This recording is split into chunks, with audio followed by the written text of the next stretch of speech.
কাটা কম্পাস চিনেন? হ্যাঁ হ্যাঁ হ্যাঁ হ্যাঁ এটার ব্যবহার জানেন? জানি না বড় মালিক। জ্যামিতি বক্সের কাটা কম্পাসের ব্যবহার আমরা অনেকেই জানি না।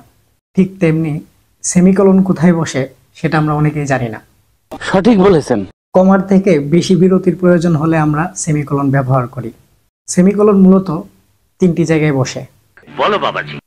এক, যখন দুইটি কমপ্লিট সেন্টেন্স থাকে কিন্তু তাদের মাঝখানে কোনো কনজাংশন থাকে না তখন। যেমন I have a cut compass, I don't know how to use it. এখানে কমা দিলে গ্রামার ভুল হবে আর ফুল স্টপ দিলে মিনিং ঠিক থাকবে না। তাই এখানে সেমিকোলন, কমা আর ফুল স্টপ কাটা কম্পাসের মতো দুই দিক থেকেই চাপ সামলাচ্ছে।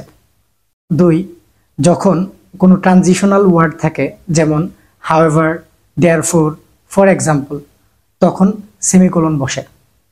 যেমন she is smart, however she Tux too much. কি বলছিস তুই?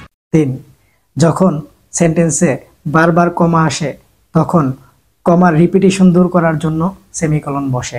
যেমন I stayed in Mithamoin Kishoreganj, Kotbari Comilla, Lalkhan Bazar Chittagong. এই সেন্টেন্সে বারবার কমা ব্যবহার করার কারণে সেন্টেন্সের সৌন্দর্যতা হারাচ্ছে, তাই আমরা সেমিকোলন ব্যবহার করেছি। জ্যামিতিতে কাটা কম্পাস আর ইংরেজিতে সেমিকোলন দুইটাই আন্ডাররেটেড।